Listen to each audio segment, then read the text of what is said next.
ও বাইরে গায়ে পাবে না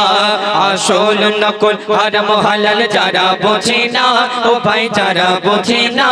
কঠিন কবরে তারা ও বাইরে গায়ে পাবে না ও বাইরে গায়ে পাবে না আসল নকল হারাম হালাল যারা বোঝে না ও ভাই যারা বোঝে না কঠিন কবরে তারা ও বাইরে গায়ে পাবে না ও বাইরে গায়ে পাবে না। কি মূল্যবান কথাই কবি লিখছেন ডুবে কোনার সাগরে কি করবি রোজ হাসরে তোর আমলের ঘরে শয়তানে ওকে মারে ডুবে কোনার সাগরে কি করবি রোজ হাসরে তোর আমলের ঘরে শয়তানে ওকে মারে তুই তওবা না করিলে খোদা মাফ যে দেবে না খোদা মাফ যে দেবে না কঠিন কবরে তারা ও ভাই রেখাই পাবে না ও ভাই রেখাই পাবে না আসল নকল হারাম হালাল যারা বোঝে না ও ভাই যারা বোঝে না কঠিন কবরে তারা ও ভাই রেখাই পাবে না ও ভাই রেখাই পাবে না। কি মূল্যবান কথাই সেই কবরকে উদ্দেশ্য করে লেখক আরো কি লিখছেন পাপ করলি যাদের তরে কেউ আসবে না কবরে সাক্ষী দেবে না কেহ কাঁচা মাটির ঘরে পাপ করলি যাদের তরে কেউ আসবে না কবরে সাক্ষী দেবে না কেহ কাঁচা মাটির ঘরে মাটি যখন পিষে দেবে কেউ বাঁচাবে না তো ভাই কেউ বাঁচাবে না কঠিন কবরে তারা ও ভাই রেখাই পাবে না ও ভাই রেখাই পাবে না আসল নকল হারাম হালাল যারা বোঝে না ও ভাই যারা বোঝে না কঠিন কবরে তারা ও ভাই রেখাই পাবে না ও ভাই রেখাই পাবে না। দুনিয়ার মধ্যে শুধু আমার আমার করি কিন্তু সেই কবরের আমরা চিন্তা করি না অতি মূল্যবান কথাই সেই কবরকে উদ্দেশ্য করে লেখক আরো কি লিখছেন আমার আমার করে তোর থাকবে সবই পড়ে এক টুকরা সাদা কাপড় সঙ্গী হবে কবরে আমার আমার করে তোর থাকবে সবই পড়ে এক টুকরা সাদা কাপড় সঙ্গী হবে কবরে সাপ বিচুর কামড় তখন সহ্য হবে না তখন সহ্য হবে না কঠিন কবরে তারা ও ভাই রেখাই পাবে না ও ভাই রেখাই পাবে না আসল নকল হারাম হালাল যারা বোঝে না ও ভাই যারা বোঝে না কঠিন কবরে তারা ও ভাই রেখাই পাবে না ও ভাই রেখাই পাবে না। তুমি দুদিনের জন্য দুনিয়াতে যদি কোথাও চলে যাও তোমার বন্ধু বান্ধব আত্মীয় স্বজন সবাই খোঁজ নেবে কিন্তু তুমি যখন কবরের বাসিন্দা হয়ে যাবে সেখানে খোঁজ নেওয়ার মতো কেউ থাকবে না অতি মূল্যবান কথাই কবি লিখছেন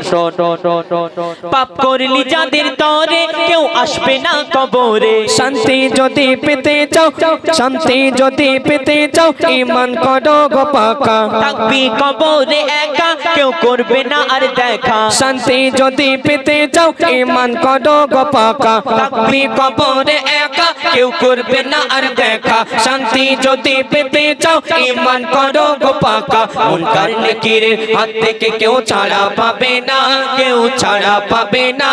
কঠিন কবরে তারা ও ভাই রেখাই পাবে না ও ভাই রেখাই পাবে না আসল নকল হারাম হালাল যারা বোঝে না ও ভাই যারা বোঝে না কঠিন কবরে তারা ও ভাই রেখাই পাবে না ও ভাই রেখাই পাবে না। আমরা চাইলে জাহান্নামের আগুন থেকে বাঁচতে পারি কিন্তু সারা জীবন যদি আমরা তপস্যা করি মৃত্যু থেকে কোনোদিনও বাঁচতে পারবো না অতি মূল্যবান কথাই শেষ কথার মাধ্যমে কবি লিখছেন বিশ্বাস করি নবীকে বিশ্বাস করি খোদাকে বিশ্বাস করিনি আমি নিঃশ্বাস করব তোমাকে বিশ্বাস করি নবীকে বিশ্বাস করি খোদাকে বিশ্বাস করিনি আমি নিঃশ্বাস করব তোমাকে কখন আমায় ফাঁকি দেবে বলে যাবে না আমায় বলে যাবে না ওইদুল ইসলাম তাড়াতাড়ি তওবা করো না তুমি তওবা করো না আসল নকল হারাম হালাল যারা বোঝে না ও ভাই যারা বোঝে না কঠিন কবরে তারা ও ভাই রেখাই পাবে না ও ভাই রেখাই পাবে না আসল নকল হারাম হালাল যারা বোঝে না ও ভাই যারা বোঝে না কঠিন কবরে তারা ও ভাই রেখাই পাবে না ও ভাই রেখাই পাবে না ও ও বাইরে গায়ে পাবে না। শুনলেন সেই ডুয়েট কণ্ঠে একটি কবর সম্পর্কে শিক্ষণীয় কালাম। তো এখন মা ফাতেমার স্বামীর মনে মা বোনেরা ব্যথা দিও না, আমার নবীর ঘোষণা ঘটনা শোনো মা ফাতেমার ঘটনা শোনো মা ফাতেমার। কি ঘটনা কবি ছন্দের মাধ্যমে কি তুলে ধরেছেন, অতি মূল্যবান কথাই লিখছে শুনুন। যুদ্ধ করতে যাবে আলী হাতে নিল তলোয়ার, মা ফাতেমা স্বামীর কাছে করলো এমন আবদার, মা ফাতেমা স্বামীর কাছে করলো এমন আবদার। যুদ্ধ থেকে ফেরার পথে আসবে যখন ঘরে, যুদ্ধ থেকে ফেরার পথে আসবে যখন ঘরে, একটি নতুন কাপড় কিনে আনবে আমার তরে, একটি নতুন কাপড় কিনে আনবে আমার তরে। এই কথা শুনে হযরত আলী বড়ই দুঃখ পায়, যদি আমি শহীদ হয়ে যাই কে আনবে বলো কাপড় তোমার, কে আনবে বলো কাপড় তোমার। হযরত আলী মনটা খারাপ এই কারণে, কেন সেই কাপড়টা যখন একটা জামা চেয়েছে নবী নন্দিনী ফাতেমা, মা ফাতেমা আমরা জানি এই নবীর বেটি, আর হযরত আলী চিন্তা করছে আমি বিয়ের পরে তেমন হয়তো কিছু দিতে পারিনি, আর ফাতেমা আমার কাছে এমন একটা সময় জামা চাইলো, আমি তো যুদ্ধে চলে যাচ্ছি, যদি আল্লাহর রাস্তায় শহীদ হয়ে যায় তাহলে ফাতেমার আশাটা কি পূরণ করা হবে না, এই কারণে মনটা তানার খারাপ। তিনি যখন চলে গেল তারপরে কি ঘটনা হয় কবি ছন্দের মাধ্যমে লিখছে দেখুন। দুঃখ ভরা হৃদয় নিয়ে আলী গেল রনে, দুঃখ ভরা হৃদয় নিয়ে আলী গেল রনে, নানার কাছে ছুটে এলো হাসান হোসেন, নানার কাছে ছুটে এলো হাসান হোসেন। কি বলে আব্বুর কাছে নতুন কাপড় চেয়েছে আম্মি জান, তাই আব্বুর মনটা খুবই খারাপ ছিল যে সে পেরেশান, আব্বুর মনটা খুবই খারাপ ছিল যে সে পেরেশান। এই কথা শুনে দয়ার নবী কান্না থামে না, কি ভুল করলো ফাতেমা কি করলে বলো বেটি আমার, কি করলে বলো বেটি আমার। স্বামীর মনে মা বোনেরা ব্যথা দিও না, আমার নবীর ঘোষণা ঘটনা শোনো মা ফাতেমা। আমার নবী শোনার পরে বড় কষ্ট পায়, আমার ফাতেমা আমার বেটি, আর এই আমার ফাতেমার জন্য তার স্বামী মনে কষ্ট পেয়েছে, আমার দয়ার নবী কেঁদে ফেলে। এখন ডিজিটাল যুগ, স্বামীদের সঙ্গে কিভাবে কথা বলে আমার মা বোনেরা, এখন দেখবেন মাথা খারাপ হয়ে যাবে শুনলে। আর আগেকার স্বামীরা যদি কাজ থেকে ফিরে আসতো তাকে একটু বাতাস করতো, পানি দিত, জামা কাপড় যা লাগবে সামনে হাজির করে দিত, একটা গামছা দিত। কিন্তু এখন কাজের যদি চাপ থাকে, বেগ থাকে, যদি মা বোনেদের কাছে বলা যায় হাগো মনির মা কচির মা আমার ওই গামছাটা কোথায়, তখন জোর গলা তোমার চোখ নেই ওইখানে দড়িতে রাখা রয়েছে দেখা পাও না, জোর করে কথা বলো বলো। যখন ভিতরে গিয়ে আওয়াজ হবে গুড়গুড় করে, তখন মনে করবে হ্যাঁ আল্লাহ একবার সুযোগ দাও, পা দুটো জড়িয়ে ধরে পড়ে থাকবা, জীবনে কোনোদিন আমার স্বামীকে জোর গলায় কথা বলবো না। বলছো বলো, কোনো অসুবিধা নেই। এই স্বামীর মনে কষ্ট দিলে কি এই দুনিয়াতে আমার দয়ার নবী আরো কি বলে, মা ফাতেমার ঘরেতে যাই না, আমার দয়ার নবী একদিন দুদিন তিন দিন হয়ে গেল, মা ফাতেমা চিন্তা করে আমার ঘরে সব সময় আসে, কিন্তু আমার আব্বা কেন আমার ঘরে আসে না, ছুটে ছুটে মা ফাতেমা আমার নবীর দরবারে চলে যায়। কি হয় তারপরে কবি ছন্দের মাধ্যমে লিখছে দেখুন। যার মুখ না দেখে ঘুমাতো না দয়ার নবীজি আমার, আর রাতের পরে রাত কেটে যায় মুখ দেখে না ফাতেমার, রাতের পরে রাত কেটে যায় মুখ দেখে না ফাতেমার। মা ফাতেমা ছুটে এলো আব্বা জানের কাছে, তবু বেটির মুখ দেখে না পেছন ফিরে আছে, তবু বেটির মুখ দেখে না পেছন ফিরে আছে। বলছে নবী ও গো বেটি বাড়ি ফিরে যাও, আগে স্বামীর কাছে ক্ষমা চাও, তবে করবে ক্ষমা আল্লাহ আমার। কে বলছে? নবী বলছে মা ফাতেমাকে, তবে করবে ক্ষমা আল্লাহ আমার। স্বামীর মনে মা বোনেরা ব্যথা দিও না, আমার নবীর ঘোষণা ঘটনা শোনো মা ফাতেমা।